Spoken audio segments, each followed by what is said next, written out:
Hi, everybody. Dang it! We both were like, no silence today.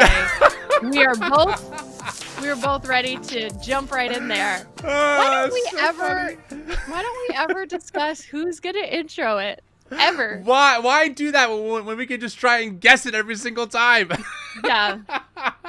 Because the audience doesn't know. We don't know. It's a big mystery.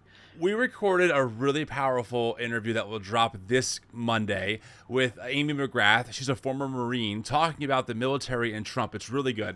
But when we hit record and we did our stinger, we both froze for like a second. I was like, April, we always do that. We always pause because we're not sure who's going to say the intro.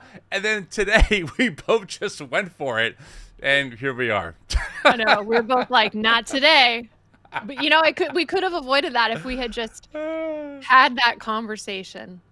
Okay, do you want to do the intro and then just welcome people and tell folks what we're covering today? Do you want me to do it? I'll do it. Hi, everybody. Welcome to the Tim and April Show. I'm April. I'm Tim. First things first, happy Juneteenth. Happy Juneteenth. Yeah, I'm actually really excited that this is a federal holiday. And people get it off now. I guess not everybody, because private companies, I guess, can choose. You're gonna be blown away when I tell you this, April. But Charlie Kirk tweeted today that they are all working. No one at Turning Point USA is getting a day off today for the federal holiday. Are you surprised by that? No, I'm not. But like, why? They're already so awful, and I feel like every day they're like, how can we be awful today? It's a federal holiday. Like, just give your employees off. I mean, so Cassidy, who runs the comments usually during our live, she's like our producer, and she does stuff on the back end for TNE. She's an employee, and she has the day off. But Charlie Kirk wants you to know that his employees are hard at work today. It's always wild to me, too, because I was not really taught about Juneteenth growing up. Like, I feel like I learned about it briefly in history class, but the day June 19th would come and go, and I never really thought about it until, and this is a confession, okay? Confess. I grew up Christian, homeschooled. Okay, I didn't have a great full education, right? Right. I really learned about Juneteenth because I had a big crush on Dirk Nowitzki. Do you know who Dirk Nowitzki is? Yeah, he's the basketball player, right? He's super tall, super handsome, super white. Yes, 7 feet tall. He was like me, but male version, right? And I was like, solidarity. And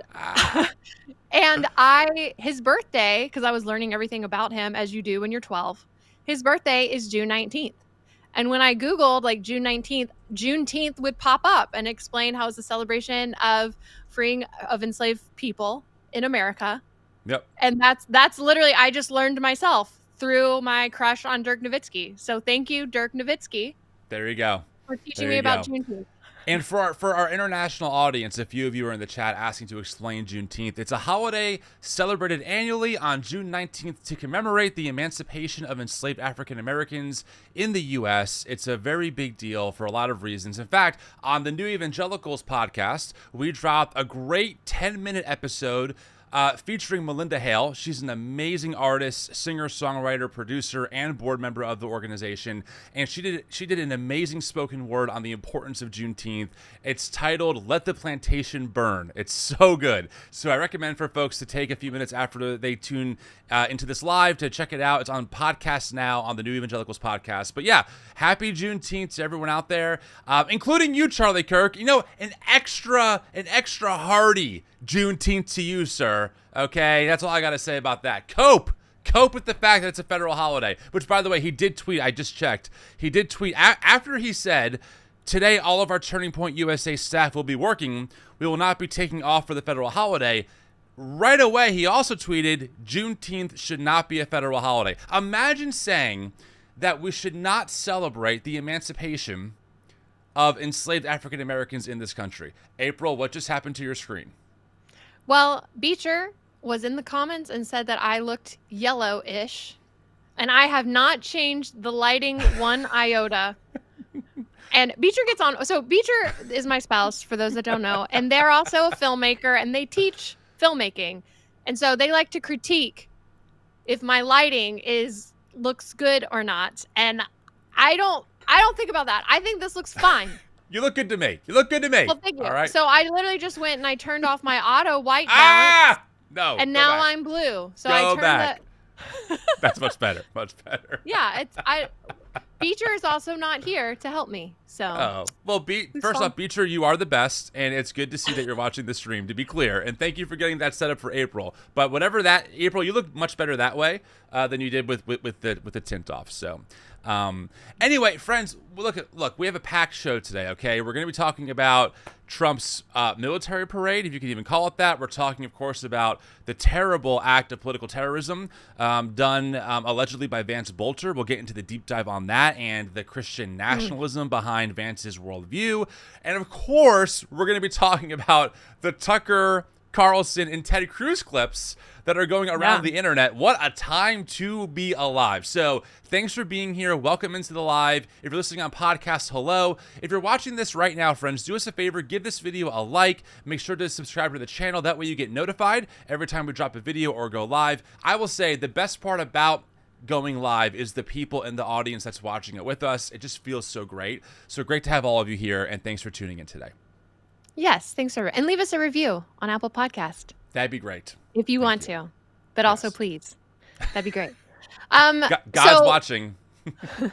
It is. So our Monday episode, we have Amy McGrath. She's a former Marine, and she is brilliant. Oh, my God. It's so good. She dissects a lot of what Trump's doing with the military, with the National Guard in LA, and then the Trump military parade. So we'll go into more details on Monday on that whole thing. But we did just want to play this one video that we enjoyed because we talked about it last week. The parade, was calling for rain. It wasn't huge crowds that I could see, despite Trump. I think Trump claimed there was like 250,000 people. Of course he did. There. Which is still, even if that were true, look at that. It's just a fraction of the amount of people that turned out for the No Kings protest. Look at those packed stands, April. Packed to the gills. Look! Oh my God, I can't take it. So many people. But there's this one video that's like squeaky.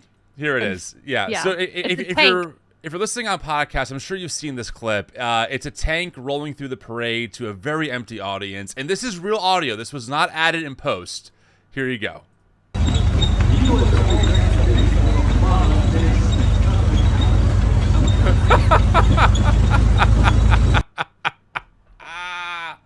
I mean, look, I'm just gonna say it. We have a almost $1 trillion military budget. No one had WD-40. No one had a way to fix the squeaky wheel on the tank to celebrate the military might of our armed forces. Come on. I'm sorry, I know. I have to laugh. I'm dying. Can I be honest? Yes, of course, please. Of course I can. I obviously would be petty about this anyway because I don't like Donald Trump. I don't wish ill will against him other than I don't want him to be in power. And I enjoy the idea of him having a little bit of a bad day. Same. If I'm being honest, oh, which I know is not the love thy enemy. Well, no, I think it is. Embody. Look, I think loving one's enemy does not mean, celebrating the moments where one's enemy is miserable. Like, I'm happy that Trump threw this big parade on his birthday, and I'm sure. Have you seen the video of him just standing there with the sour, look on his face? He looked so miserable. Right, because look, and this is truth telling. He's a megalomaniac. Okay, he's a narcissistic megalomaniac. The man shared a video featuring an AI generated image of him in a gold statue in the middle of Gaza. Okay, this man deserves to be humbled and brought down to earth. That the world does not revolve around him, and that sometimes there are events that go terrible that he tries to celebrate himself at, and I'm glad it literally rained on his parade. That made me very happy. Yeah, and I still hope that he repents. I did pray for rain, actually. If I could be honest, I prayed. Technically, me too. Yeah. Why not use those old tactics, name it and claim it? But also, I I was expecting more from that parade based on the way that Trump was talking about it, and Totally.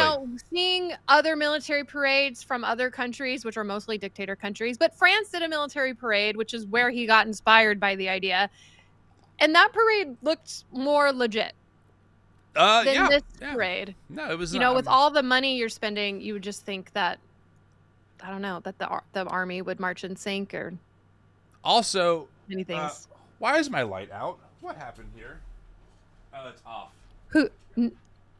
Fixed it. Oh, Connection was started it to crazy. was out the whole time. Sorry, I didn't tell you. My bad. Didn't Yeah, what's up notice. with that? Jeez. I was gonna also say, where is Doge when you need them? Like, what a waste of tax dollars, and also military resources. We moved tanks Yeah. across the nation. We pulled, army soldiers out of like their typical duties to have them march down, in DC. I mean, come on, what a waste. Anyway, is what it is. Very much a waste. So we'll talk more about that on Monday. Yes. And It's gonna be great. I think that's it. Oh, also, we have been keeping track of Trump's golf. We forgot to mention it the last couple of weeks. Right now, he's 150 days in office.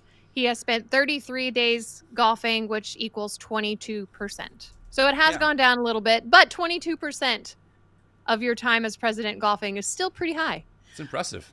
But I think I would rather him be golfing than trying to get us into these world wars that he Oh claimed my he was gosh, not going to be getting us seriously. into. Se- Ah, Well, Anyway. we will cover that. We will cover Yeah. that. Yeah, yeah.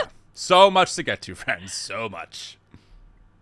yeah. So I think the biggest story, okay, not the biggest story, because my God, too many They're all- stories to yeah, choose from. th- But yeah. in a normal world, this would have been the biggest news story. Vance Boelter, Yep. this guy, who is a Christian nationalist preacher, as we will get into, Mhm. politically assassinated a Democrat lawmaker in Minnesota, and then attempted to do it again to another one, but that surprised. So he killed the lawmaker and the spouse Yep, that's right. in cold blood, and then the police found a hit list, all Democrats. We should be clear. He's charged with murder, but right now he has not been convicted of any crime. That's where we are in the status here. Just for Allegedly. for Yes. legal sake, this is the suspicion. Yes, that's right. Wait, someone in the comments said he killed their dog too. What? I didn't know that. I mean that's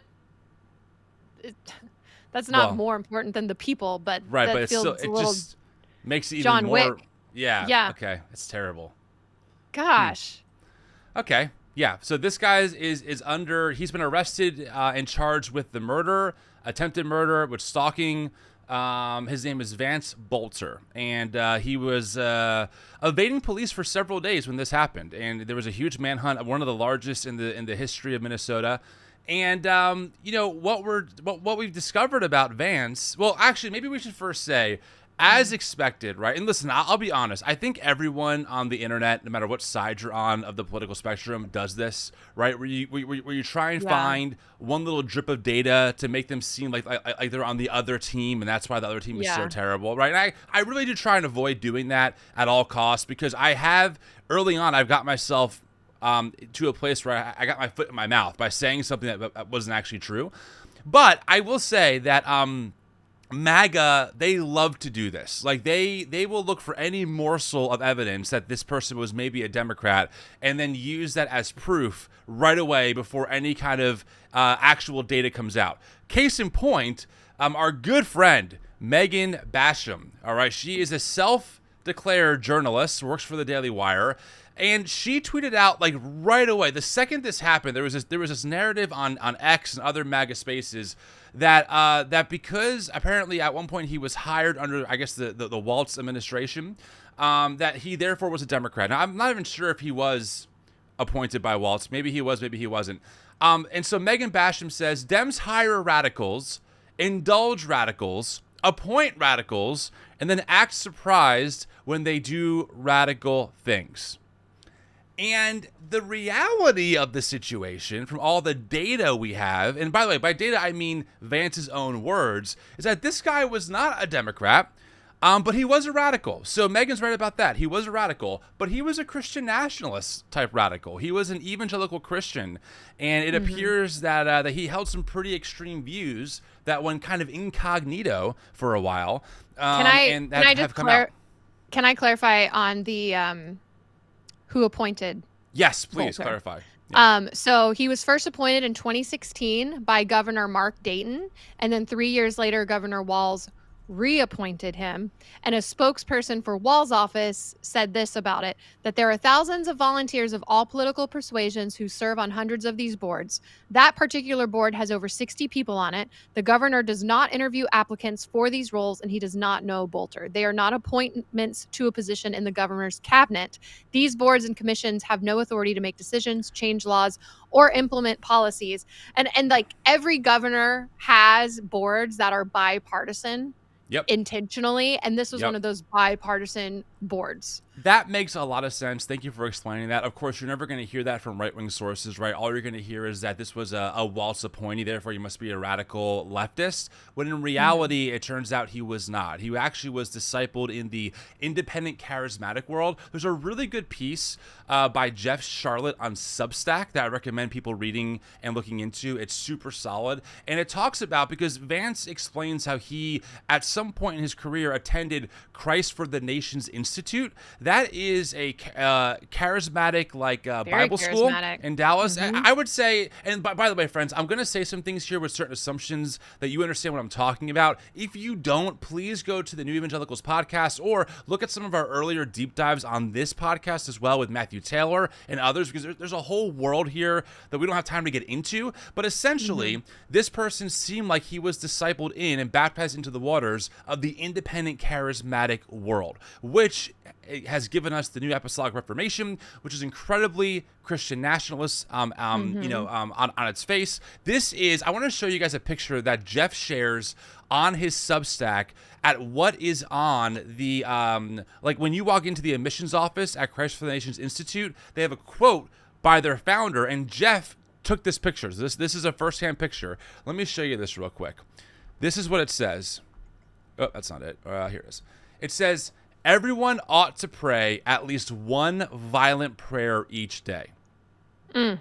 This was at the school, on the wall of the school that Vance attended. Now, this might be jarring to a lot of you. It's jarring to me. However, in this world, the idea of praying for violent or having violent prayers, or there's a verse that's often cited here that the violent will take it by force. That's what Jesus says. They'll use that to kind of justify the narrative of, hey, we're at war. There's a spiritual war happening right now in America, and it's essentially us and God versus our political opponents and Satan, and we have to wage violent war on them in the spirit realm to dismantle their spiritual strongholds. And this is kind of the world that Vance is growing up in, and this is the theology that he's around and inhaling. Now, I want to be clear here and say a couple of things off the bat. Number one, at this point, we don't know to the extent that Vance was in this world or exactly what he did or did not believe 100%. We have some assumptions that we can make. We have some estimations. So I want to be clear about that. And number two, not every independent charismatic is going to do what Vance has allegedly done. Okay, I'm not saying that all these people are violent or that and I would say most would not. Absolutely. But what we're trying to point out here is that this world and the rhetoric that they employ, they use language like violent prayers. They believe that they are in a war against Satan and the demons. And it's interesting, April. I'm not sure if you saw that, they released his manifesto, or they talked about his manifesto. He had 70 names on it. All Democrats, as far as I'm aware. Tim Walz was on it. Ilhan Omar was on it, and several abortion providers, including Planned Parenthood, were on it. Now, for you and me, April, who grew up in this world, we know what that signals right away, because Planned Parenthood is one of the biggest boogeymen to exist in that right-wing world. A lot of these folks in the independent charismatic space believe that abortion is not just murdering a child, but it's actually like child sacrifice to a demon or to Baal, some might say. In fact, here's a tweet from Sean Foyt I wanted to pull. Sean Foyt, who's a pretty big name in the independent charismatic space, says, quote, pro-choice Christian Representative Hillary Scholten uses Jeremiah 1:5 to advocate for child sacrifice in Congress. Just when you think you've seen it all, these are bloodthirsty people filled with demonic rage. Yeah. This is the rhetoric that these folks employ. And so, knowing what we know about Vance and his background, and we'll play a few clips here in a minute, along with the rhetoric that we have been tracking for over 2 or 3 years now, right? And interviewing folks like Matthew Taylor, I'm not surprised that someone in that space believed those things literally and then did this act of violence, allegedly, taking the lives of, some politicians who were, in their words, on the side of the enemy. Yeah, I do want to say CFNI released a statement about the shooter because he did attend there from 1988 until 1990. I've been to CFNI to their chapel services. My dad used to speak in their chapel services because they're in Dallas and that's where I'm from. So I've got connections there, which is just weird. But they totally disavowed what he did. They said it goes against what they teach. And they actually did address the violent prayer quote because a lot of people have been bringing that up. I want to tell you what they said. Due to queries and different online sources misinterpreting and misrepresenting Christ for the Nation's founders, every Christian should pray at least one violent prayer a day slogan, we should clarify. They say known for a devoted life of prayer, blah, blah, blah, blah. By violent prayer, he meant that a Christian's prayer life should be intense, fervent, and passionate, not passive and lukewarm, considering that spiritual forces of darkness are focused on attacking life, identity in God, purpose, peace, love, joy, truth, health, and other good things. And then they go on to say that the slogan of encouraging our students to incorporate passion in their prayers. Why didn't he just say passion in their prayers? As they contend for what God has for them and push back against evil spiritual forces in our world. Ephesians 6:12 is a central Bible verse which explains the position. For we do not fight against flesh and blood, but against evil rulers and authorities of the unseen world.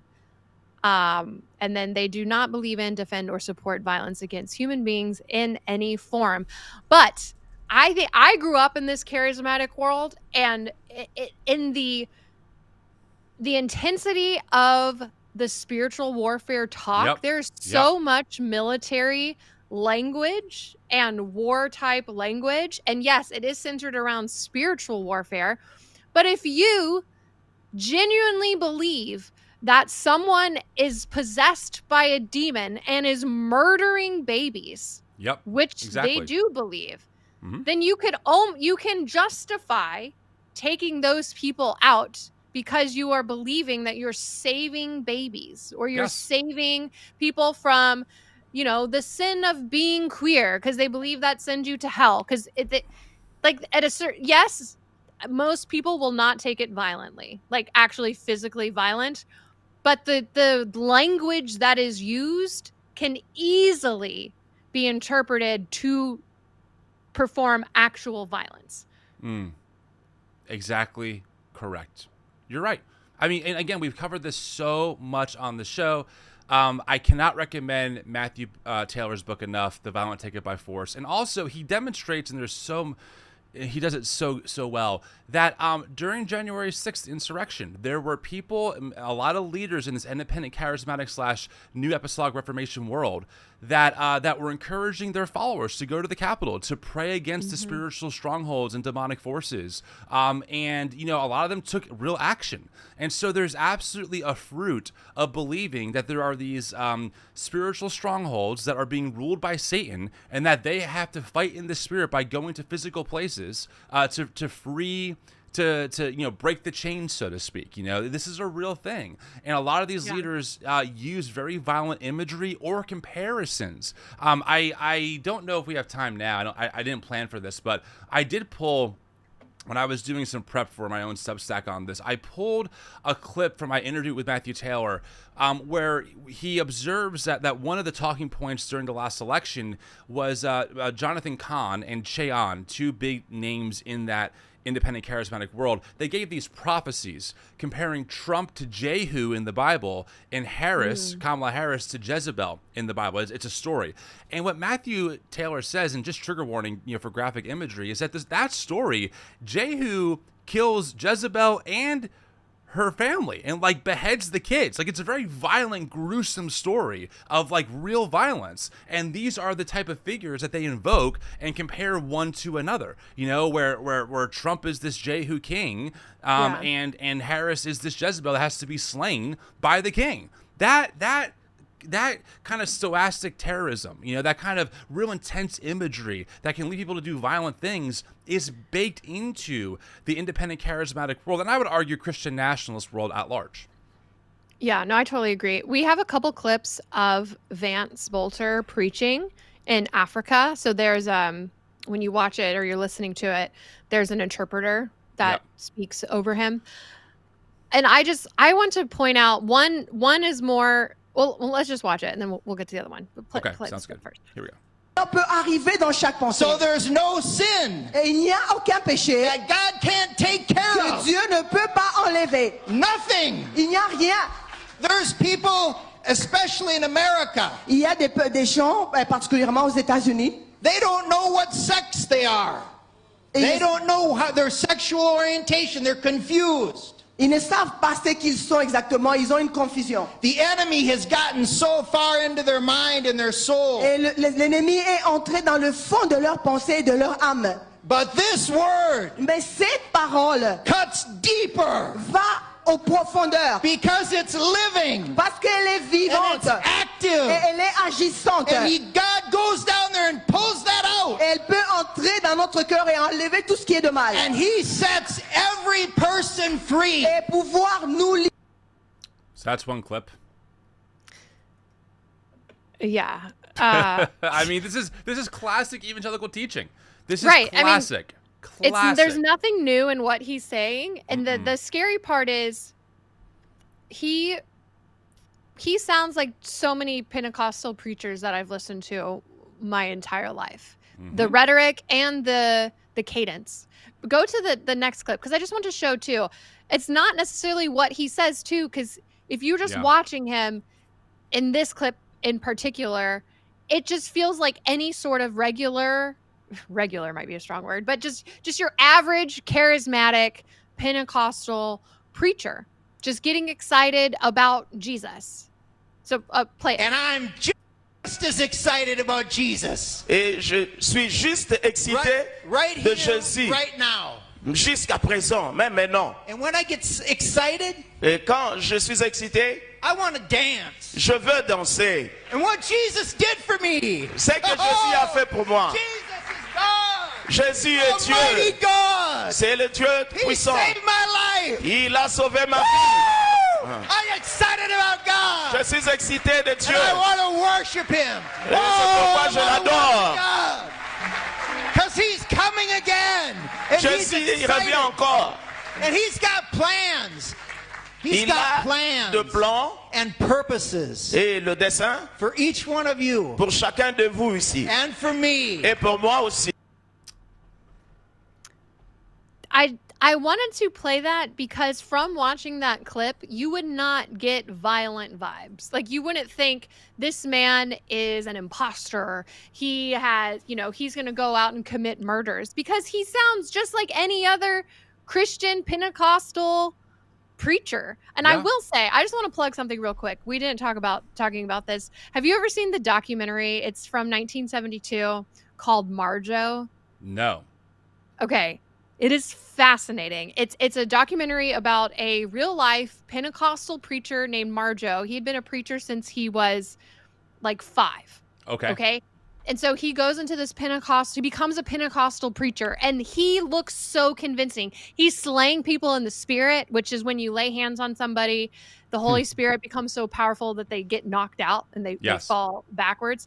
He's speaking in tongues. He's performing healings, or people are claiming that they're being healed, and he was faking it the whole time. And he brings this documentary people in to interview him in and out of the churches that he's preaching in to just show how easily manipulated these churches are and how easily you can convince people that you're anointed and that you're filled with the Holy Spirit while literally not believing any of it. Honestly, I mean, as a Pentecostal, like born and raised person, it was very triggering to watch because he sounded so much like my dad in a lot of ways. I mean, my dad really believed it, but it's you can just be so easily manipulated in that world when you believe that God can speak through people Right. today Yep. that you don't need to go to the text for. And then you can Yep. believe all these insane things. And that's how you can eventually get to where you're taught like your own thoughts could be from God. And so if you start thinking these violent thoughts like, oh, I should take these people out, and you've convinced yourself you're doing some sort of godly duty. I Yes. mean, that's Right. how wars are started. 100% agree. Look, there is on its face, right? People can believe whatever they want. And even this clip of Vance Boelter, right? If he believes that Jesus has freed him, that's great. I'm happy for him. But you and I know oftentimes what this theology is tied to culturally. We know it's tied to fighting against the rights of queer people. We know it's tied to fighting against a pro-choice position that gives bodily autonomy back to women. We know what it's tied to, and that's the concern that we have. It's not that we think, look, we all have our own beliefs about all kinds of things. Some make sense, some don't, right? We all have that as humans. We're all susceptible to that. But the reason why we talk about, in particular, white evangelical theology and Christian nationalism is because they're tied to these culture war perspectives that truly believe we have a mandate and a calling by God to take over the country, right? The Seven Mountain Mandate, which we documented here many times, this idea that there are 7 spheres or mountains that Christians have to climb and conquer: entertainment, education, politics, etc., right? These are things that lead to outcomes that actually end up really damaging our neighbors who are most vulnerable.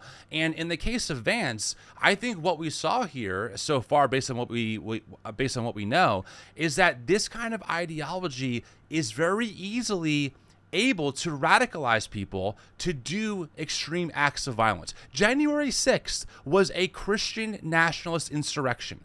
There were Bibles being held. There was a Christian flag paraded through the Senate chambers. There were worship songs being sang.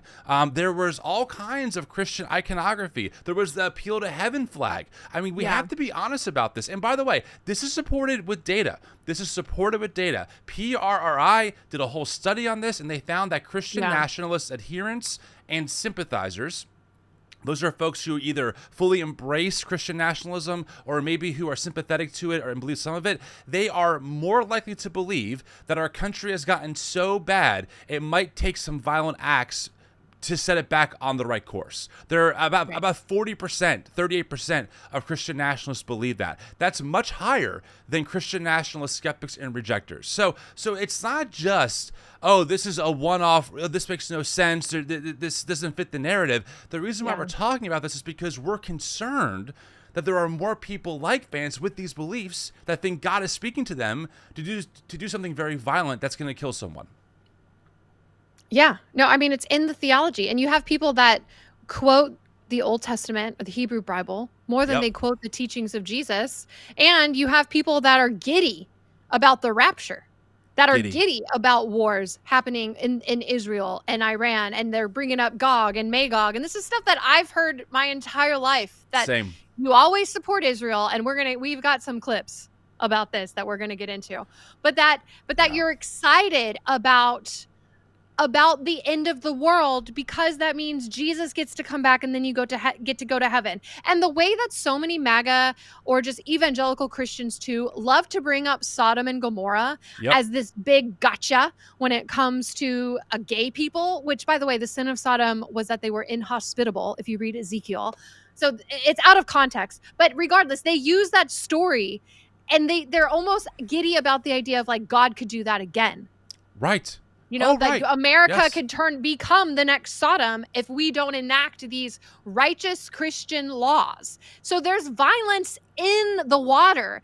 There's this getting, and also the belief, I don't know what you were taught, but I was taught that in the last war, the war to end all wars before the second coming of Jesus, right? Mm-hmm.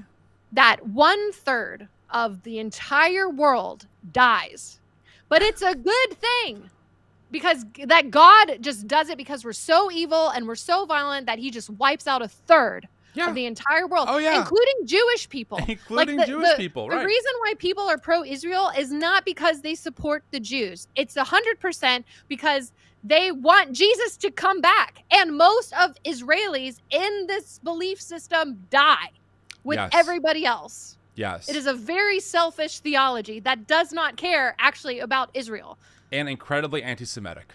Yes. Incredibly so. They are simply pawns to usher Jesus back to kill a lot of people. I mean, this is the God. I mean, there was a video of Mark Driscoll a year ago going around where he was saying he can't wait for the revelation Jesus to come back with the sword in his mouth to slay his enemies. This is what they want. They want violence. They want a world not of shalom, not of peace and restoration and reconciliation and wholeness. They want a vengeful God to come back to this earth to destroy their enemies, and that includes many Jewish people who either repent and become Christian or who don't repent and end up burning in hell forever. Okay, that right. Doesn't protect Jewish people at all. It either erases their identity and their heritage, or it throws them in hell. Which, by the way, I just want to make the connection really quick. This is why so many white evangelicals voted for Trump, because in many ways, Trump is the incarnated version of the God that they worship. Incredibly vengeful, incredibly wrathful, incredibly jealous.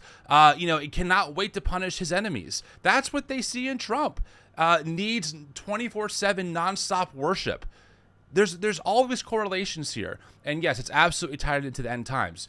Speaking of which, do you want to get into Mike Huckabee's tweet or message? I do want to get into that. I didn't know if you wanted to play, which is kind of changing tones, but Donald Trump was asked if he was going to call Tim Walz in response to the shooting, and I don't have that clip on me. I sent it to you just now. Yeah, but I don't think you did now? Okay, I will grab it then. I'll grab it. Hold on, friends. We don't have to. I just thought Is the audio okay? Because the way I heard the audio was really hard to hear. Let me see. Well, they're in an airplane, so it probably is hard to hear. Let's see, friends, if this sounds all right. On Minnesota, there were a lot of... yeah, it's a little hard to hear. Let's see. We'll give it a shot. On Minnesota, there were a lot of horrific details that came out today about the suspect who's been charged there. Have you called the governor yet or been able to speak to any of them? I don't really call him. He appointed this guy to a position. I think the governor of Minnesota is so whacked out. I'm not calling him. Why would I call him? I could call him and say, hi, how you doing? The guy doesn't have a clue. He's a mess. So, I could be nice and call him, but why waste time? Wow. Like, wow. So immature and so petty. This is a governor of a state that just had political assassination successfully, and then more attempts. And those attempts were fueled by rhetoric by Trump. And he doesn't have the audacity to call the governor and just say, hey, we're with you. We're so sorry this happened. Okay. Tim Walz was on the hit list. Let's flip the script. Let's imagine that Marjorie Taylor Greene was assassinated by Antifa. Let's just build the ultimate, right-wing, like almost dream scenario, right? Where an Antifa operative is so radicalized by left-wing ideology, they go to MTG's house and they assassinate her dog, and her husband. And Joe Biden is president. And Joe Biden is asked, are you going to call the governor of Georgia? And are you going to say anything? And Biden goes, why waste time? That guy's so whacked out. Why would I waste time doing that? Could you imagine what Charlie Kirk would be tweeting right now? What Matt Walsh would be tweeting right now? Could you imagine the level of hatred and animosity and frustration and anger they'd be lobbing towards Biden, right? Which, by the way, I would argue if Biden said that, justifiably so. Like, how dare you? You set the tone. You are the president of the United States of America. The fact that Trump can say this, and it's not even a major headline, because it's just expected, it just shows you how low the bar is for Trump.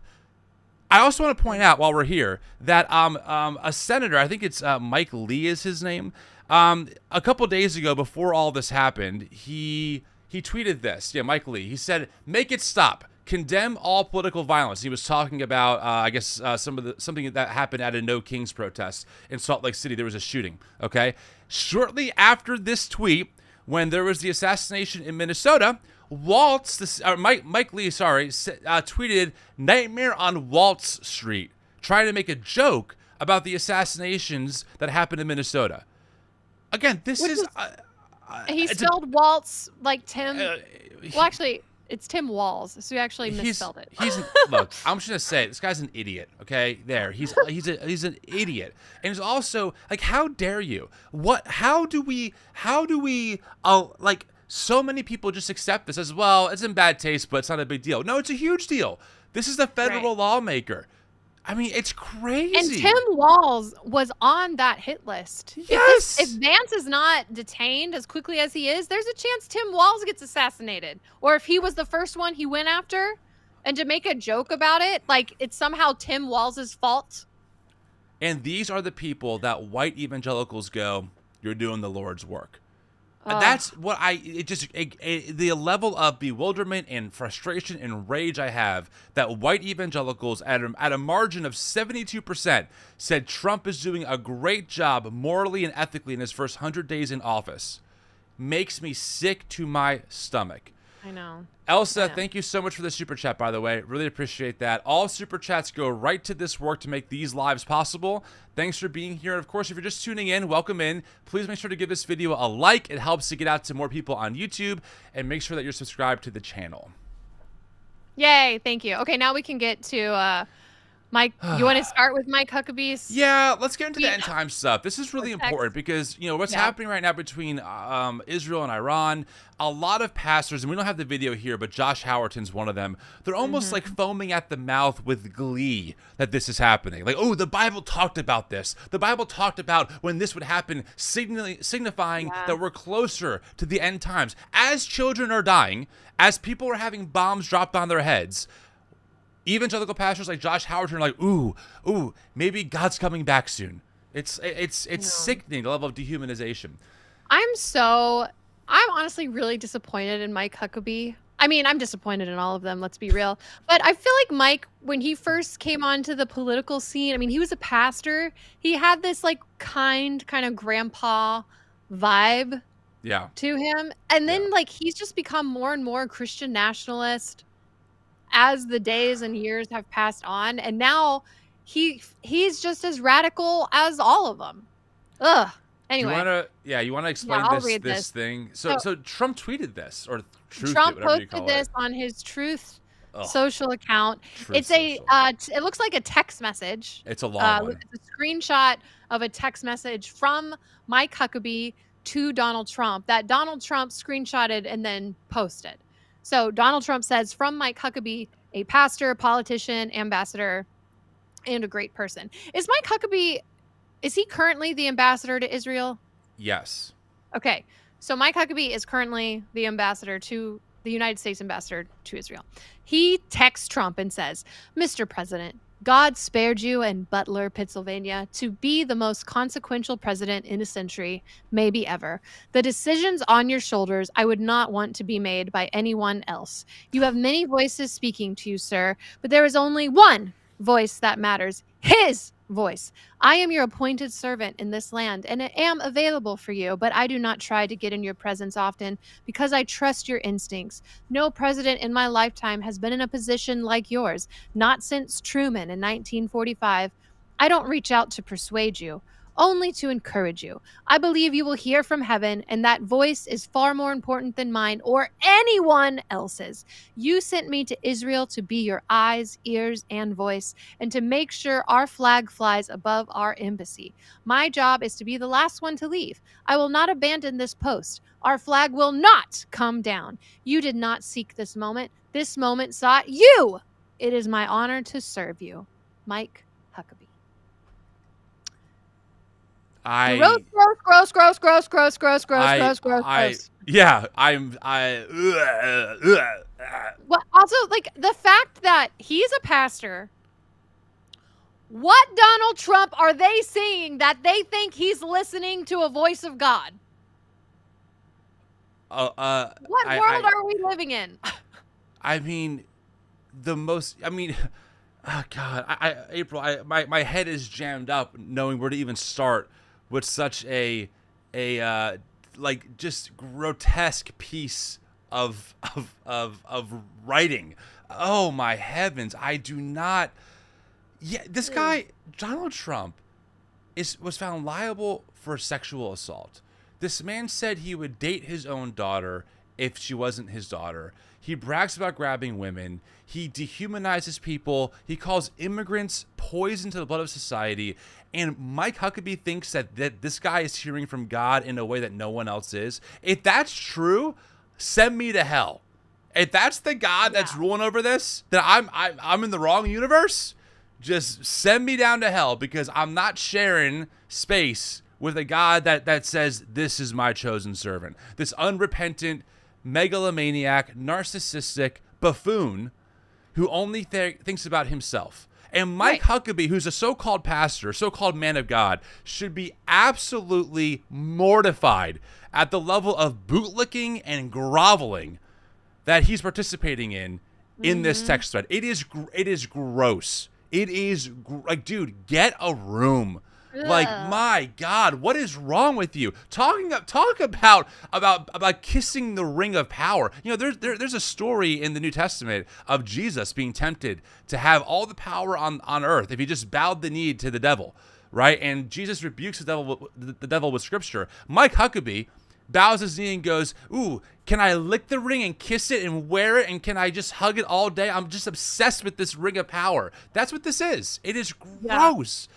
Also, I love how he's like, I trust your instincts. The instincts of the man that said, why would he call Tim Walz? Because he's whacked out. Yeah. The guy who says assassinated. The guy who says 2 Corinthians, you would trust his instincts. The guy, hold on, wait. This is it, April. He said he's never had to ask God for forgiveness. Wait, April, I found it. We have did I pull it? I did. This is a great time to play this clip that we found online today of Trump talking about a flagpole. Okay. All right, let's do friends, this was shared by the Democrat official account on TikTok, so I therefore assume it is not AI. This is real, and this is what he said about a flagpole the other day. Just listen to this. A lot of choices, putting it on that hill, putting it different places. It's such a beautiful pole, we thought we'd put it near. I mean, it always looks best when it's near a Doral. I put it right near. I have a similar pole. And these are the best poles anywhere in the country, or in the world, actually. They're tapered. They have the nice top. You know, I don't know if you people are aesthetic. You know, they're the fake news. I don't know about them. I don't know if they're, but it's a very exciting project to me. Well, there you go. Mike Huckabee trusts this guy's judgment. They have a nice top. A nice top. The most beautiful poles in the world. Don't worry. The most consequential president maybe in history. Right here, guys. I don't know that I necessarily disagree that he's the most inconsequential president, but for a completely I thought different about reason. I also just want to point out too, I have a protest sign. It's my go-to. This year is protest season, by the way, and it says, "Trump or Jesus can't serve both." Yeah. People get so mad about that sign. I get flipped off more for that sign than like any of my other signs. But when I posted it online, I got a lot of comments from MAGA that's like, nobody serves Trump. And I just want to say, Mike Huckabee right there at the end. I mean, it is my honor to serve you. Yeah. People are 100% serving Trump. And I stand by that. You cannot serve. You cannot follow Jesus and follow Trump. They are two opposite. They are the opposites. They teach the opposite things. Yes, totally. And I'm so tired of them trying to gaslight me. Like, you can't do it anymore. I've seen too much. Y'all are on the wrong side of history. You can miss me with your fake piety. 100%. Preach. Trump is Antichrist. He represents everything that Christ is not. His kingdom is of this world. He does want power and control. The first are first and the last are last. Crucify your enemies. Don't love your enemies. Screwed are the poor. Don't take care of the sick. Don't visit the mass incarcerated. In fact, you should incarcerate more people. This is Trump's gospel. Mm-hmm. It is the literal opposite of the words of Jesus found in the so-called inerrant and infallible Bible that Mike Huckabee so-called believes in.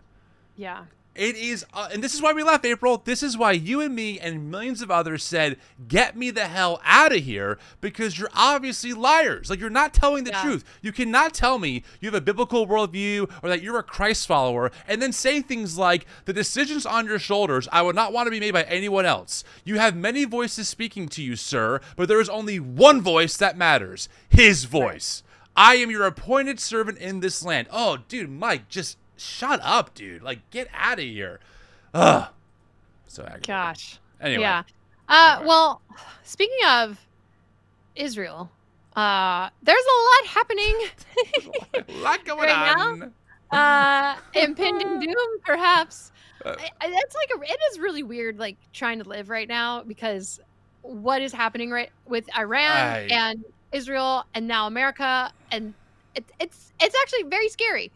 But there is some infighting happening over Trump's involvement. Yeah, this guy. Tucker Carlson, the worst person you know, is making good points. Yeah, that's how you know it's bad. Yeah. That's how you know it's bad. Like, wait, this bro? Why am I agreeing with this bro? Something's wrong. Yeah, so he had Ted Cruz on, which honestly, I don't know who I dislike more between Tucker Carlson and Ted Cruz. I think perhaps Ted Cruz, being from Texas. Something about him. Never Something liked about him. that man. Yeah, I did vote for him though, one time when I was. You did? Yeah. April. I know. So I repent. That should be national news. That's a headline right there. To be fair, that was back when I didn't even know who Ted Cruz was back then. That was just when I voted R straight down. It was like one of my first elections. So, author of Star Spangled Jesus voted for Cruz in past life. There you go. I mean, yeah, except for the author part is literally all about me, how I used to be conservative and Christian nationalist. So, not surprising. So Tucker had Cruz on his show. There are two clips we're going to play. First, we're going to play this clip of Tucker challenging Cruz on his knowledge of Iran. Let's just watch this, and then we'll come back and we'll give some commentary. Just buckle up, friends, if you haven't seen this yet. Here we go. People live in Iran, by the way. I don't know the population. At all? No, I don't know the population. You don't know the population of the country you seek to topple? How many people live in Iran? 92 million. Okay. Yeah, How could you not know that? I don't sit around memorizing population tables. Well, it's kind of relevant because you're calling for the overthrow of the government. Why is it relevant whether it's, it's 90 million or 80 million or 100 million? Why is that relevant? Because if you don't know anything about the country... I didn't say I don't know anything about Okay, what's the ethnic mix of Iran? They are Persians and what predominantly Shia. Okay, it's not even... You don't know anything about Iran. So okay, I am not the Tucker Carlson expert on Iran. You're a senator who's calling for the overthrow of the government. You're the one who don't know anything about the country. No, you don't know anything about the country. You're the one who claims they're not trying to murder Donald Trump. You're the I'm one not saying that. who can't figure out if it was a good idea to kill General Soleimani, and you said it was bad. You don't believe they're trying to murder Trump. Yes, I do. Because you're not calling for military strikes against them in retaliation. And if you really believe that... We're carrying out military strikes today. You said Israel was. Right, with our help. I said we. Israel is leading them, but we're supporting them. Well, you're breaking news here, because the U.S. government last night denied, the National Security Council spokesman Alex Pfeiffer denied on behalf of Trump that we were acting on Israel's behalf in any offensive capacity. No, we're not bombing them. Israel's bombing them. You just said we were. We are supporting Israel. Israel. High stakes. You're a senator. If you're saying the United States government is at war with Iran right now, people are listening. Okay. There you go. That's clip one. Yeah. Holy crap is I right. gotta admit, that brings me joy. Oh, it sparked so much joy for me. The joy has been sparketh. But can I add some thoughts to this really quick, because this is complicated, right? I want to just say two things. I want to make 2 points here. Number one, first off, let's be very clear. Tucker Carlson is not a good person. Okay. No. Tucker Carlson pushed white supremacist talking points while he was on Fox News. He's someone who has had on Holocaust revisionist people trying to downplay if the Holocaust really happened, how we think it happened. He's someone who platformed Andrew Tate and let Andrew Tate lie through his teeth about being a serial abuser, which makes me so angry at Tucker, because clearly Tucker can challenge his guests if he wants to. Clearly, Tucker can do his research, can call out people, but he chooses not to when it comes to things like Holocaust revisionist history and blatant misogyny, right? So I say this, here's why I say this. I know people who are listening or watching are very educated and they know this, but a lot of people are going to see this and think, oh, maybe Tucker is turning over a new leaf. He is not turning over a new leaf. Tucker is a grifter. Tucker will go wherever he needs to go to stay in the cultural limelight to keep making money. I would also say that, in my opinion, the reason why Tucker is so anti-Israel is not because he really cares about the Palestinian people or about the Iranians, and that he believes that they're all made in the image of God and therefore are worthy of love, dignity, and respect. I think it's more that Tucker is anti-Semitic, ultimately.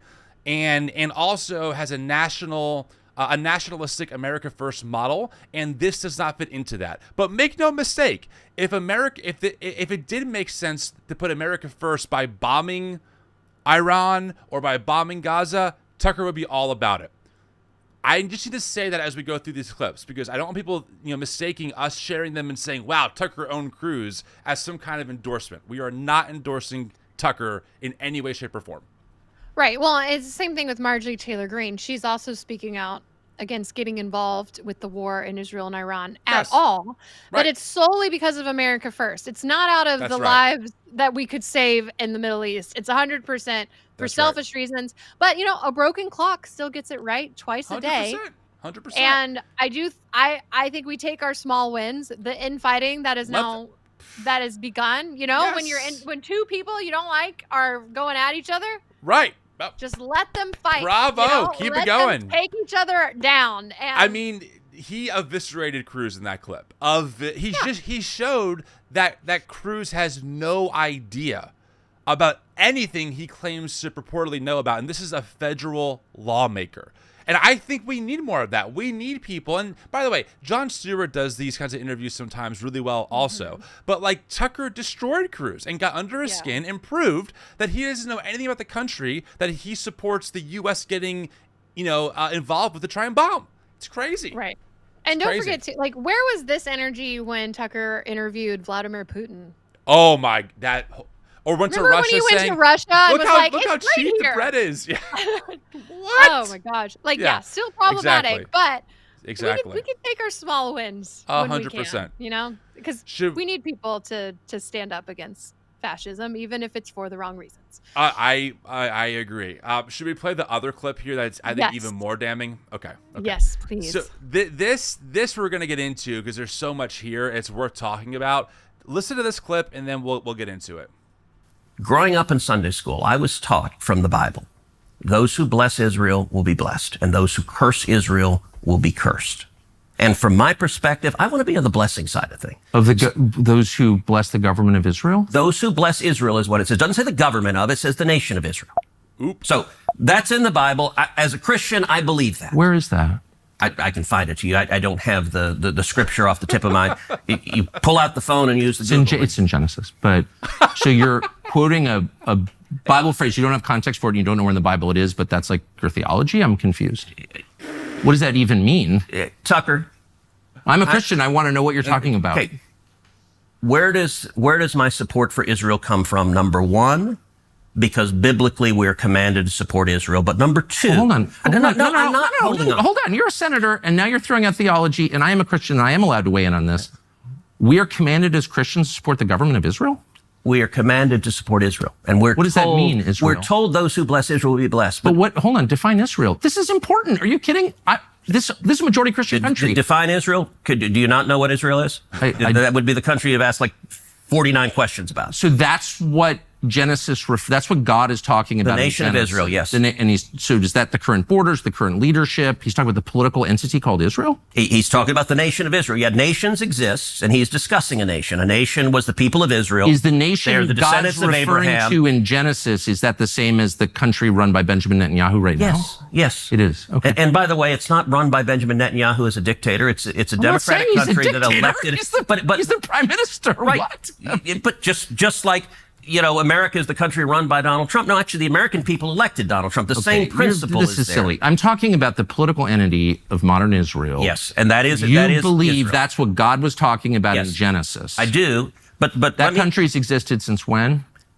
For thousands of years. Now, there was a time when it didn't exist, and then it was recreated just over 70 years ago. I'm saying, I think most people understand that line in Genesis to refer to the Jewish people, God's chosen people. That's not what it says. Okay, Israel, but you don't even know where in the Bible it is. Oh my gosh. Can I just say, by the way, I just need to say, the points that Tucker is making is exactly the points that many scholars who are anti-Christian Zionists have made, right? Those are the real arguments because they're true. Like the nation state of Israel we're talking about today is not the same Israel we read about in Genesis. It doesn't mean that we support the government of Israel. It doesn't mean that we have to support Netanyahu. It has nothing to do with any of that. And Tucker just pokes all the holes in the dogma that Christian Zionists bring to the table. Right. And again, it just shows that when Tucker wants to, he can be a great interviewer and destroy people. I know. What kills me. Use your power for good, Tucker. Come on.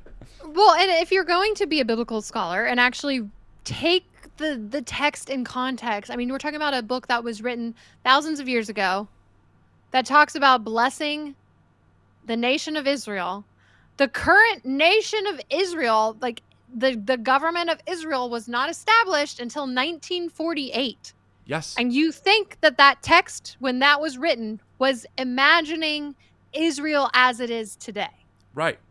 And by the way, it doesn't absolve, just because it says that even in Genesis, doesn't absolve Israel. It doesn't give them blanket immunity.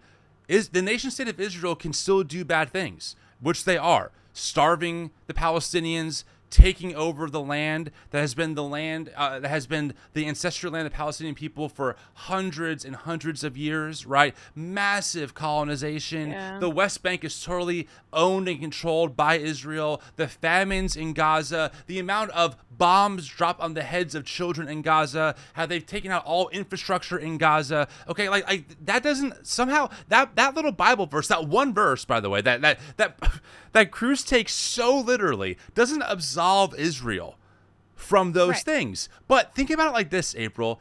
Ted Cruz takes that little section in Genesis so literally. He'll let children be bombed to death and defend it.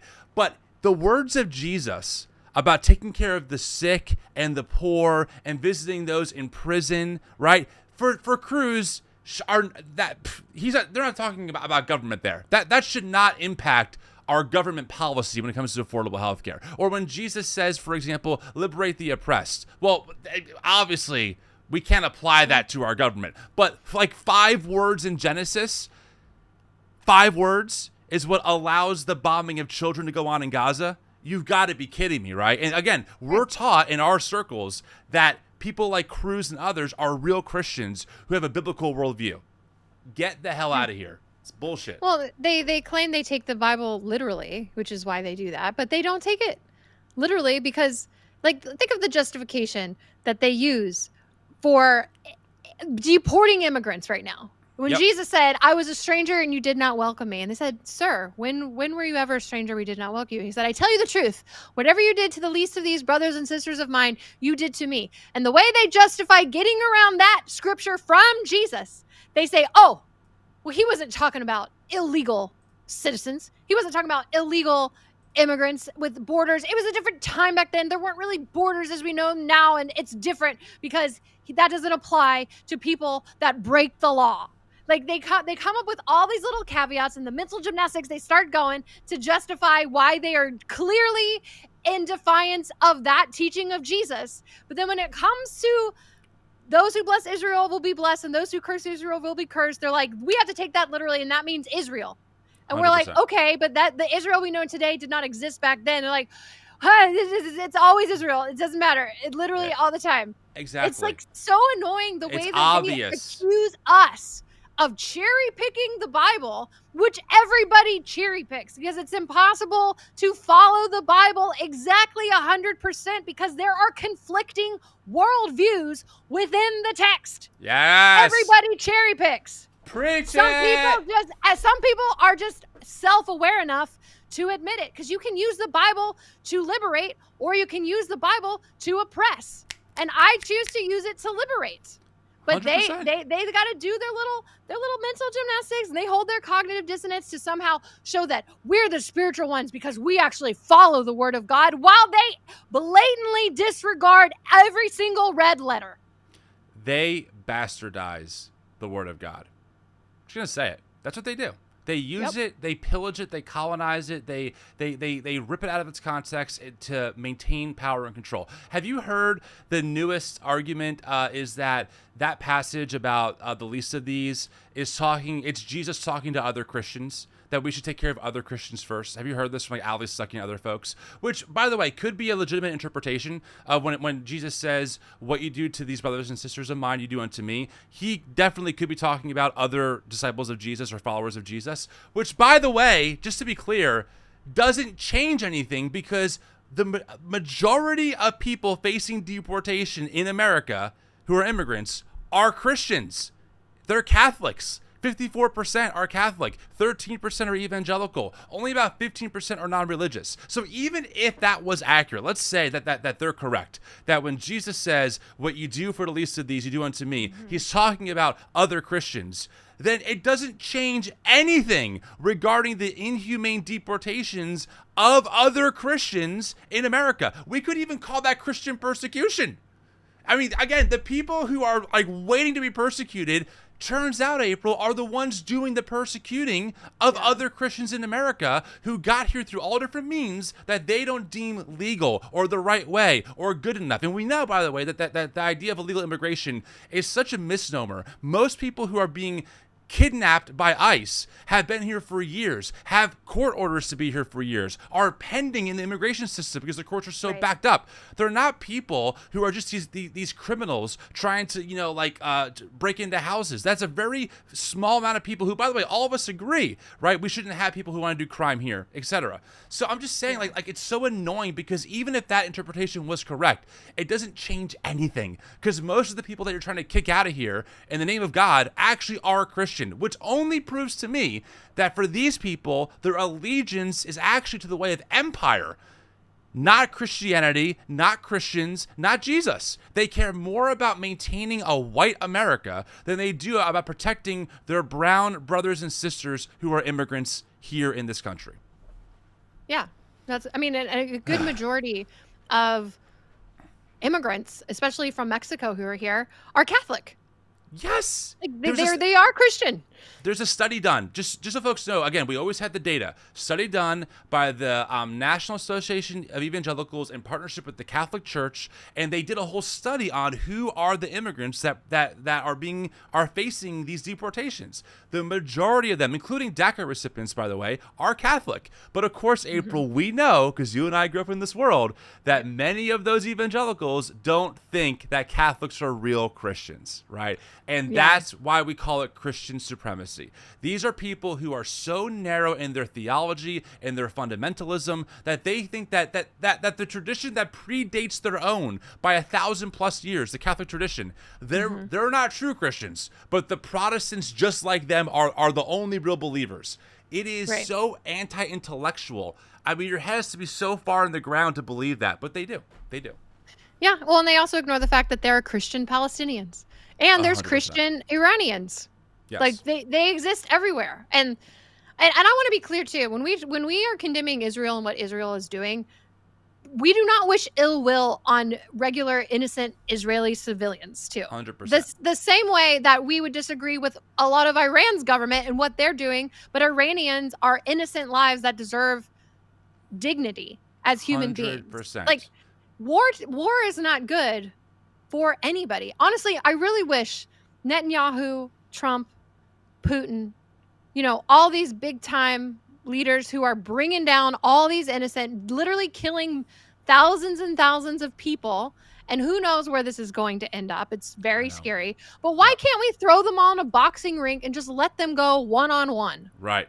You know, y'all are the ones that have the problem. Right. Leave the citizens out of it. They seem so emotional, you know. I mean, they seem like they're led by their emotions, and they're just very like they're just so insecure. It's, maybe we should have more women lead and be in charge. Honestly. Because the men they're not batting 100. I'll tell you that much. No, the boys are fighting. I want to just really emphasize what you just said, April, because again, I think we live in a social media world of binaries, right? And we can walk and chew gum at the same time.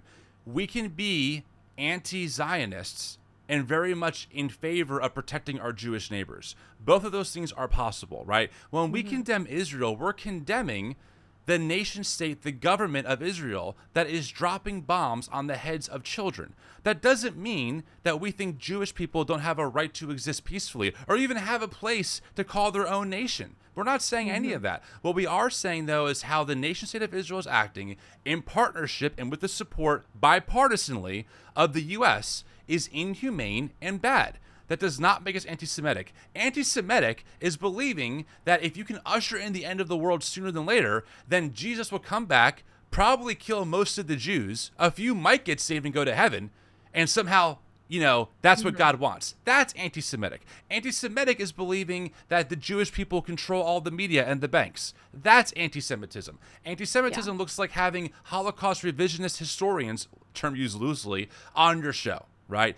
That is not the same thing as saying that Palestinian lives matter and that any government, including the Israeli government, bombing them to death, committing mass genocide, right, should be rightfully condemned.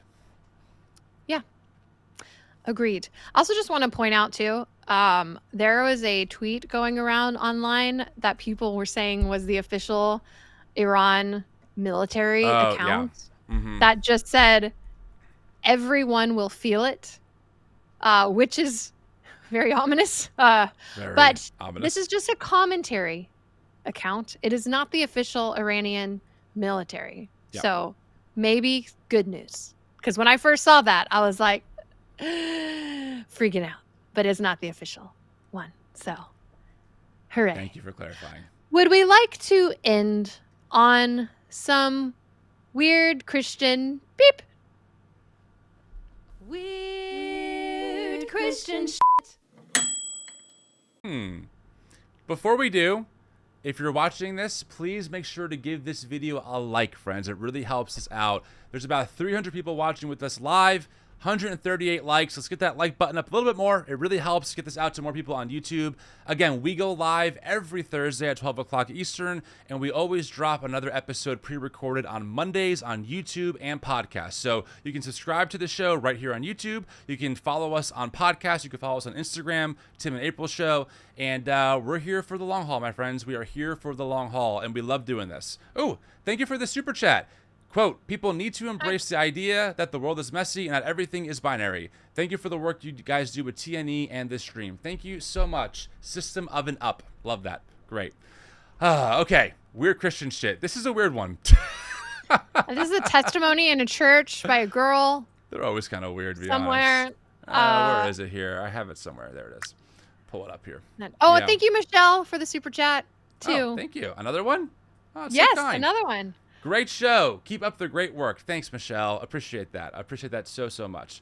All right, let's get into this. Yeah, friends, just buckle up for this moment, and then we'll talk about it. Oh, another super chat.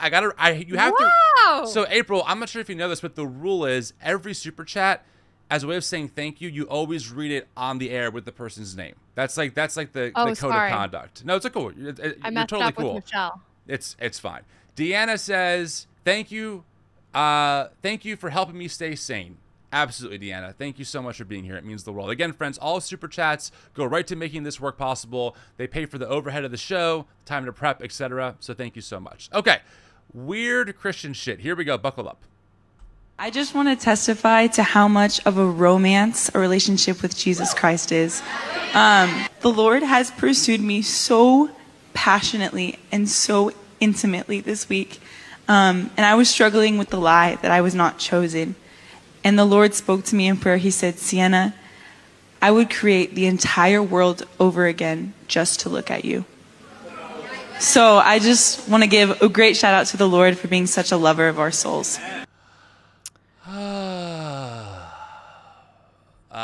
I think she's dating Jesus.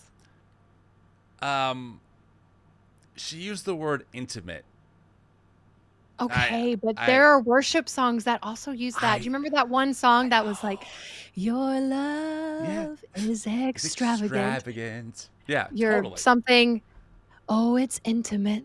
I'm not going to It's play literally it because in we the always word. get flagged on this channel. Whenever we play any kind of music, we get demonetized. So I'm not playing any songs. But yes, there's also Sacred Romance. Is that what it's called? Is that Phil Wickham? I don't know. Hold Oh, on. to be fair, okay, here's the lyrics, right? Your love is extravagant. Your friendship is intimate. Ooh. So at least they said friendship, but it's intimate. What is this song? I feel like moving to the rhythm of your grace. Your fragrance is intoxicating in our secret place. Oh, God. And the chorus is spread wide in the arms of Christ. No, stop it. Yes, we used to sing that goes spread wide in the arms of Christ. You're right. It's You're the right. love that covers sin. I would play the djembe because it was like a real kind of acoustic song. I remember that song. Oh yeah, we jammed out to this in youth group. Came out is by Casting Crowns, 2003. I was thinking of Divine Romance by Phil Wickham. Lyrics are, for Oh. you I sing, I dance, rejoice in this divine romance. Lift my heart and my hands to show my love. A deep, deep flood, an ocean flows from you of deep, deep love. Yeah, it's filling up the room. So,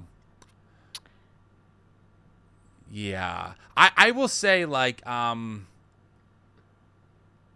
I played a lot of these songs, you know, and I know. even back then I was kind of like, I don't know if we're talking about God or like if I'm singing this to the girl in the front that I have a crush on. Like it's kind of hard to know.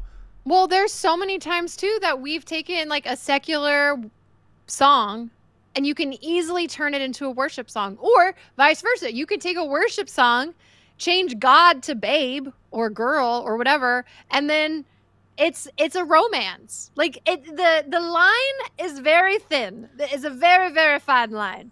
Well, yeah. Oh, we got another. We have more. We got two. Ah, Debbie. Debbie. Thank you. Debbie says, thanks for all you and April are doing. Thank you, Debbie. And then Jamie. Oh, am I reading this one? Oh, sorry. Yeah, sorry. I thought you were. Oh, You no, pulled you it got up. it. Jamie says, I really don't want another war in the Middle East. I am scared for my children who could be drafted if it goes wrong. Feel that. We feel that for sure. Yeah. Can we just play the beginning of this one more time? I want folks to hear this. I just want to testify to how much of a romance a relationship with Jesus Christ is. What does that mean? Romance. Yeah. What does that mean? I mean, I don't want to know. I've legit been in youth group services where they were talking mainly to the girls, but to everybody of like, you really shouldn't be dating anybody because you're training to heard get that. divorced if you break up, so that we should be focusing on dating Jesus. Yeah. That was an actual phrase that was told to me. Right. Like, yeah, you know, no, for sure. and for the sure. amount of times too that you would break up with somebody, and I've done this. I'm ashamed to say, but I've broken up with somebody to say, you know what? God has been jealous of the time that I've been spending with you, because we're taught like God is a jealous God, and I need to focus on my relationship with God because you've become a distraction to my relationship with God. That's common. It's common in evangelical culture. Olivia super chat. The supreme leader of the universe wants a relationship with me personally. That's pretty egomaniacal. Yes, I did think about that too. I thought about. Oh, and thank you, CV, for the super chat. I appreciate that. I thought about how she says this right here. I would create the entire world over again just to look at you. That Just I mean, to look at you. okay. Look, if I'm being charitable, okay, I think that at its best, this type of belief lets you be seen and loved, right? Like, oh, someone values me deeply. At its worst, though, it's like, look how important I am, where you all wouldn't exist, but God would still make the world over again just so he could look at me. And I'm like, do you hear yourself? It's like, talk about like arrogant, prideful, egomaniacal. It's just like, that's intense, dude. That's intense. I know. Well, there's that other song too that's like, Jesus, lover of my soul. Yeah. Jesus, never let me go. There's also the song by Bethel called, it was an old one. Actually, it was early Jesus culture. And it was called the Adventure or something. I'm not playing it. We're not going to get demonetized. I refuse. But it was, all about, come away with me. Come away with me. It's going to be wild. Remember that song? Come away. I can't sing it. I can't sing to save my soul. So I'm not going to try and sing. But if someone looks that song up, you'll hear it. But also very romantic. Very, we're going to go on a grand adventure. It's going to be wild. It's going to be grand. I just thought about, do you remember, it was a couple years ago, I think it was the Gospel Coalition, released an article. Don't do it! With Josh Butler? Yes! No, remember this? I do. Oh my God, it's so gross.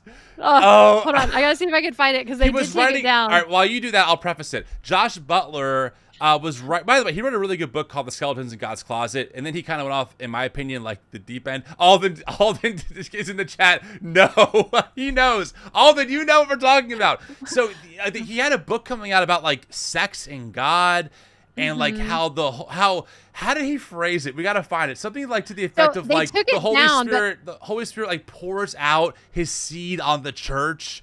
And it was just like, it was so cringy. It was so bad. It was like the first chapter of his new book that was coming out too. Let's see, is it still out? While you're doing that, they took it down everywhere. Stevie says, a super chat. Thanks, Stevie. I really want to start seeing us fight back against the support Israel argument by using the accountability partner logic. I love that. That's so good. Oh, no, hold on. I know I did a video on it on my Instagram a long time ago. I did a video too of it. And oh my gosh. About Where God. was it? Oh, is it called Sex? No, that's Rob Bell's Sex God. What was it called? Beautiful Union. It was called Beautiful Union. It's actually out. It was still released. Oh gosh. I know that he said something like, when a man puts his seed into his wife, he brings it not only upon, but within in her. And that's like how God is like, he was comparing that to God's relationship to the church. Okay, I found something on it called Clearly Reformed. I'm trying to find the actual article though. I know. Where's the archive? I know someone archived it like somewhere. A Wayback Machine or something. Yeah, I know. I thought about this in real time, so I didn't have time to prep it. Look, we're gonna roll with this for a minute because we finished our episode real early. We have a few minutes. Oh wait, okay, is this it? I found it. You found it? Wait. Did you? No, this is his resignation. Oh gosh. Okay. I found a bunch of articles about it, but I want the quotes. I want to read the quotes. I need Alden. I need Alden to help me. They were so bad. I know. You gave them all the day off because it's Juneteenth. I know. Dang it. Dang it. I'm glad you I should have been more like Charlie Kirk. You made them all work. Work harder.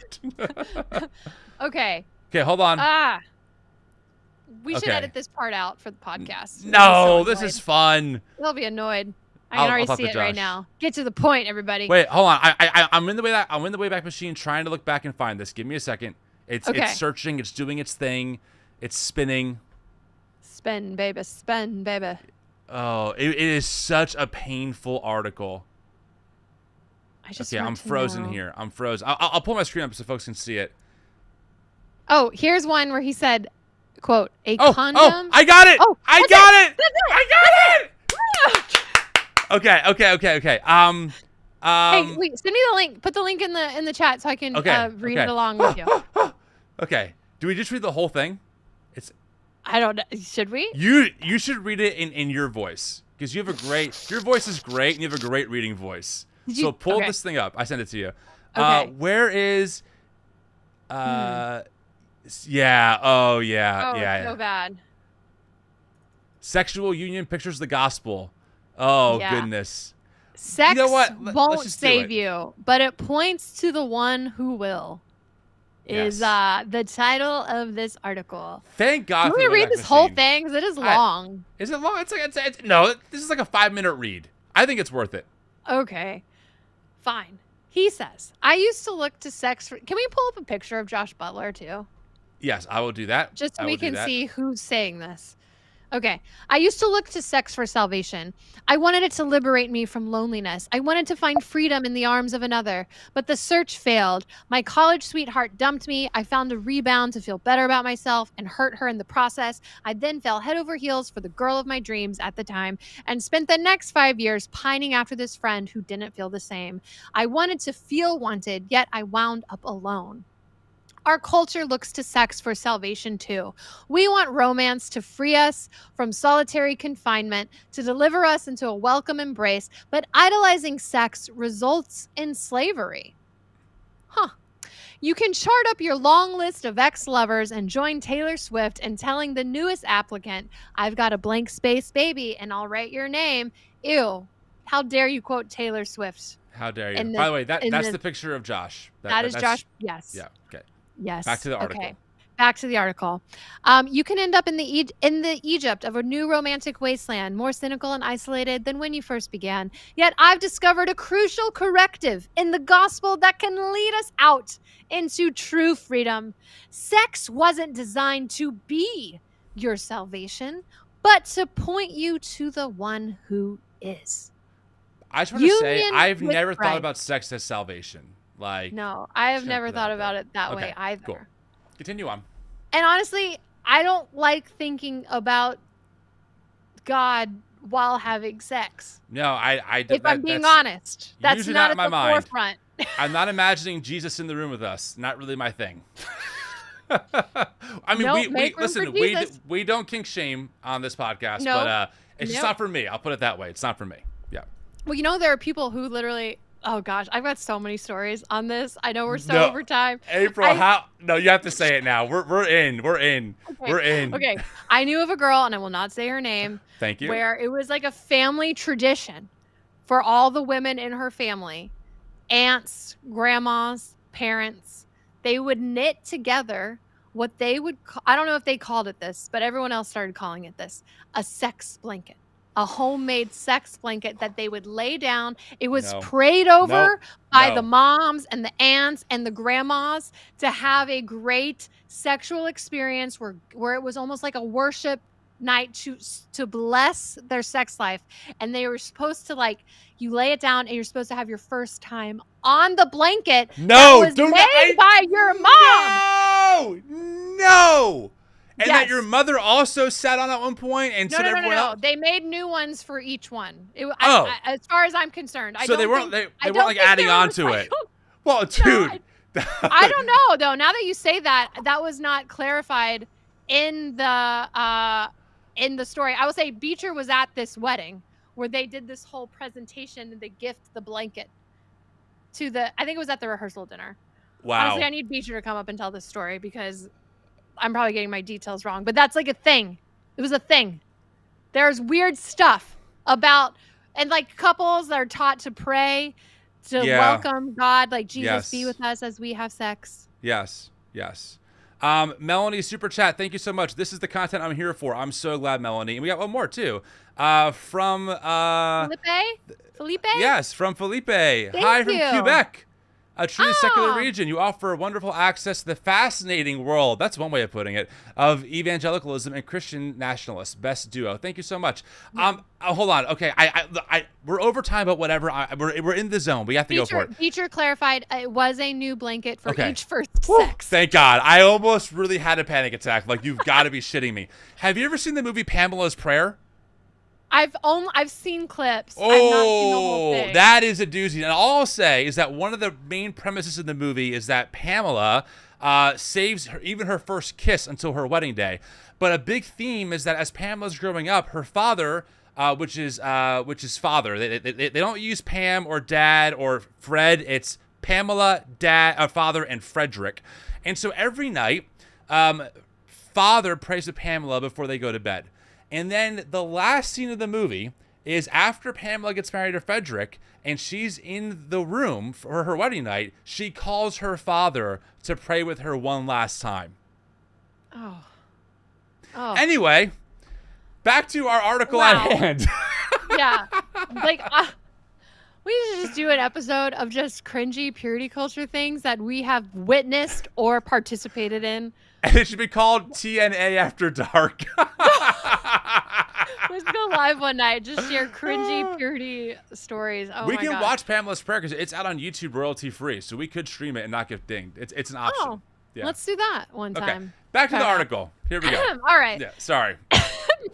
Union with Christ. Okay. Sex is an icon of Christ and the church. In Ephesians 5:31 through 32, a Hall of Fame marriage passage, the Apostle Paul proclaims, "For this reason, a man will leave his father and mother and cleave to his wife, and the two will become one flesh."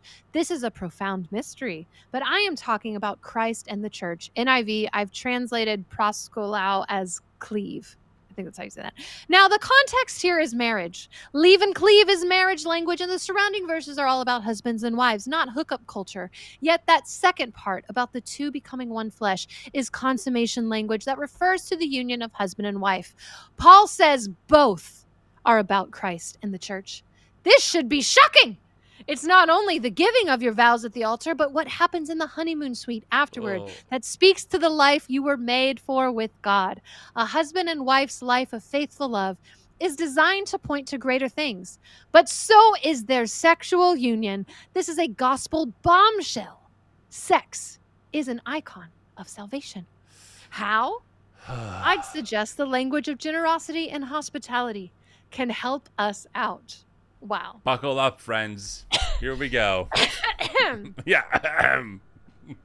I need more blueberry coffee. This for this is where it gets I'm real out. cringe. Yeah. If it wasn't already. Generosity and hospitality are both embodied in the sexual act. What, to be fair, I'm glad that he's talking about giving. There's too many men that just That's true. No. No. Think about it. Generosity God involves loves a cheerful giver. Generosity involves giving extravagantly to someone. You give the best you've got to give, lavishly pouring out your time, energy, or money. At a deeper level, generosity is giving not just your resources, but your very self. And what deeper form of self-giving is there than sexual union, where the husband pours out his very presence, not only upon, but within his wife. Oh my God. Hospitality, on the other hand. Wait, you just can't pass over that, April. You just can't keep moving on. Did you just hear what you read? I did hear it. I heard it very clear.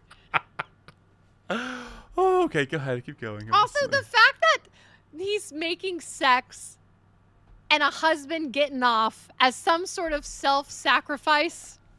Have you met men? As a man, I will tell you, it can take a lot of work sometimes. It's a self-sacrifice. You got to work up to it. That's a self-sacrifice. Okay. There's no pleasure involved. It does not feel good. It is just hard, straight-up work. No selfish reasons whatsoever. No, zero. You get nothing out of it. Nothing at all. Nope. Wow. Not a thing. Okay. Hospitality, on the other hand, involves receiving the life of the other. You prepare a space for the guest to enter your home, welcoming him warmly into your circle of intimacy to share your dwelling place with you. Here again, what deeper form of hospitality is there than sexual union where the wife welcomes her husband into the sanctuary of her very self? Giving and receiving are at the heart of sex. I take it back. The giving was not for the woman. No, it was not. Well, it was for you. It just didn't, it didn't really, it didn't benefit you a whole lot. This is like Christian smut. That was a much more like fancy way of Mark Driscoll calling women penis homes. Yes, At or when least Doug Josh Butler said sanctuary. Or when Doug Wilson says that a man is just supposed to penetrate and a woman receive. I mean, it's the same logic. I'm sorry. I mean, it's just not as crass, but it's this. I know. I feel like I have to take a shower just saying that, but Gross. welcome to my home. Yes, your warm, intimate home. I'm sorry. Too far. Oh, so okay. Ugh, okay. Giving and receiving are at the heart of sex. Both of those were one direction. Totally. Totally. The idea that the man was the one doing the giving in this scenario, I mean... Well, no, it's self-giving. It's self-giving. It's like self-sacrifice. Yeah. Okay. Obviously, a man and woman both give to each other and receive from each other in the sexual act. Sex is mutual self-giving. Yet, on closer inspection, there's a distinction between the male and female sides of the equation. Yeah, one has orgasms at a far higher rate. Women, right? In this world. Women? Isn't women usually? I'm sorry. I'll stop. I was never once taught about female pleasure in all of my purity culture and marriage conferences I went to. It was all about the wife pleasing the husband. Honestly, real talk, same. Now that I think about it, there was no talk about that. Did you see it? You saw? I know. I put it up earlier. My spouse, I missed it because I was reading cringe. Beecher said, "Looking forward to April's hospitality dinner." Welcome home, babe. Listen, I will say we mutually give and receive. And same. So, same. Yeah. Same. It's mutual orgasm is very important. Honestly, for real. I mean, not to whatever, but like, and this, Sarah and I, we're very open about this, but like, we always like have a debrief afterwards. Like, how was that for you? How was that for you? What can I do better? We've always been that way. I don't know. It's just like weird not to have that conversation of like, were you taken care of? Do you feel good? I don't know. It's just normal for me. This honestly, this whole section should just be its separate video because we've totally digressed from our usual show. This is TNA After Dark, even though really is 1:30 on a. All right, we're almost done. Thursday. Oh God. Okay. Okay. The Bible makes this distinction explicit. Stop saying that. The most frequent Hebrew phrase for sex is literally, "He went into her." Translations often soften this for modern ears, saying he made love to her or they slept together. But the Bible is less prudish than we are, using more graphic language to describe what happens in the honeymoon tent. One Sunday morning, I learned how graphic this language can be. My friend Karen was publicly reading scripture for our church service, and we recently switched to a more literal Bible translation. We were in Genesis 29, where Jacob marries Leah and Rachel. Polygamy. What? Biblical marriage. Biblical marriage. And the phrase "Wayabo eleha" shows up, we discovered, a lot. Which is he went into her, by the way. Karen has, you might say, a rated G personality. Very prim, proper, and polite. We all saw her cheeks turn bright red with a lot of awkward pauses as she had to continually read the phrase, "and Jacob went into her," over and over again. After that Sunday, we went back to a less wooden translation and laughed a lot with poor Karen. Hilarious. This is a comedian over here. Yeah, he went into her. So X-rated. Sexual union pictures the gospel. The Hebrew language is onto something, however. There's a distinction between the male and female roles in sexual union. Each brings something unique to the fusing of two bodies as one, and this distinction is iconic. On that honeymoon in Cabo, the groom goes into his bride. He is not only with his beloved, but within his beloved. He enters the sanctuary of his spouse, where he pours out his deepest presence and bestows an offering, a gift, a sign of his pilgrimage that has the potential to grow within her into new life.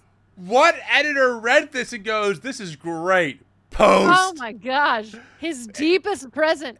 Is it really an offering? Is it? What does it cost him? What does it cost him? A gift. Golly. Can he wrap the gift? Yeah, can you wrap the gift? Oh my gosh. I guess I'll have to thank Beecher later. Thank you for your pilgrimage. Yeah, thank you for your gift. Thank you so much. Wow, this deep gift of offering. Okay. But you know what, though? This is a picture of the gospel. Whoa, Christ who knew? arrived in salvation to be not only with his church, but within his church. Christ gives himself to his beloved with extravagant generosity, showering his love upon us and imparting his very presence within us. Okay. No, I gotta take a beat. I gotta take a breath for this next sentence. Sorry. Christ penetrates his church with the generative seed of his word and the life-giving presence of his spirit, which takes root within her and grows to bring new life into the world. I might really pass out. I don't know what I don't even know what to do. This really brings a whole new meaning to that scripture that says, "Behold, I come quickly." You know what's really like How does sad Christ about this? Like, there are penetrate so his many church? There are so many times where the church accidentally says things that are sexual. You know, like there's so many "that's what she said" moments within the church. But this guy's like, yeah, no, it is sex. 100%. Like, he's saying showering penetrates. Like, he's using those words intentionally to elicit a visual idea of sex in our minds. And you know, bodily fluids, showering people. I mean, it's I'm just saying, like, showering his love upon us. I mean, that could make it into any fairy smut book. That could easily make it in and be a-okay with the audience. You know, it's just it's in there. And I wonder that poor girl earlier was like, I just want to think the romance of God. You have 2 paragraphs left and you're done. Okay, all right, we'll continue. Inversely, back in the wedding suite, the bride embraces her most intimate guest.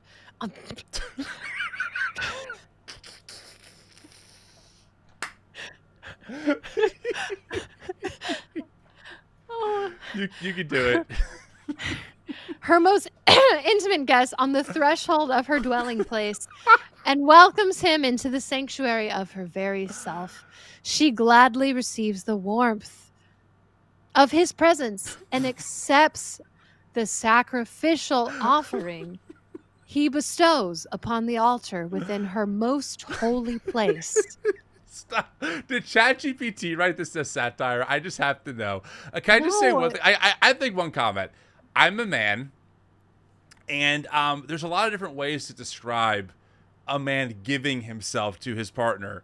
The word sacrifice or sacrificially does not come up.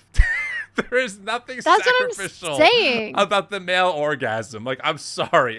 There is nothing going on there. There's a reason why it's well known that a lot of women fake their orgasms. To me, that's the sacrifice. That is sacrificial giving, you know? Make the man feel more important than he probably is in the situation. You don't ever hear of men faking their orgasms. No. That I'm aware of. I've never personally heard of that. No. For those asking, where is this? This is Gospel Coalition article. It's an old article from a year or two ago that has since been deleted, but it's an excerpt, and I don't know if it was edited before it was published, but it's an excerpt from a book from Josh Butler called A Beautiful Union. Here's the final paragraph, guys. We're almost home free. Oh, God. Okay. Similarly, the church embraces Christ in salvation, celebrating his arrival with joy and delight. She has prepared and made herself ready. Anticipating his advent in eager anticipation, she welcomes him into the most vulnerable place of her being, lavishing herself upon him with extravagant hospitality. She receives his generous gift within her, the seed of his word and presence of his spirit, partnering with him to bring children of God into the world. Their union brings forth new creation. Can I just say thank you for your sacrifice to read that article? You sacrificed a lot there. Thank you so much. No, You're very welcome. she has prepared and made herself ready, anticipating his advent and eager. It's like all about the guy. This is just like, this is so misogynistic. Like, as if it's all about the woman preparing herself for the man's gratification. It just, oh God. So yeah, there's a reason why you can see now, friends, that they deleted this article because, well, yeah, they issued an apology. So when you click the link now, it just says that he resigned from his position as a Keller Center Fellow, and they asked for forgiveness. I think they also said, too, that the article lacked sufficient context to be helpful in this format, because I do think it was an excerpt from the book. I don't know what context makes that not cringy AF. One right at the end, he says, LOL JK, can you believe we used to believe that shit? That would make it better in context. Right. The thing is, though, like, he just said the quiet parts out loud, but the language of Jesus being a lover and, like, having this kind of romance with Christ, like, as the church, is, like, it's in the rhetoric. It's part of... It's not far-fetched. He just said it very explicitly. What a dive this weird Christian shit segment took today. I know. Sorry, I totally took us on a tangent. No, there. I'm happy. I think it was great. We had to have it. I cannot believe we read that entire article. It was not planned. I was not planned at all. No, it was not. We was actually made really good time. I know. I was like, wow, hour and 13. We're gonna be out of here in 10 minutes. It's a half hour later. Oh my gosh. Well, I don't know. Should we wrap it up? No pun intended. Oh my gosh. Yeah, I think we should pull out of this live. Yeah, I agree with you. Friends, thanks for being here. If you enjoyed this content, all of it, the whole live, please make sure to give this video a like. Subscribe to our channel. We go live every Thursday at 12 o'clock Eastern, where who knows what will happen. And, of course, we release an episode that's pre-recorded on Mondays. You can find both the live and the deep dives on our podcast as well, the Tim and April Show. You can also follow us on Instagram. Have a great week, friends. We'll talk to you all next Thursday. See ya. Bye. Wrap it up.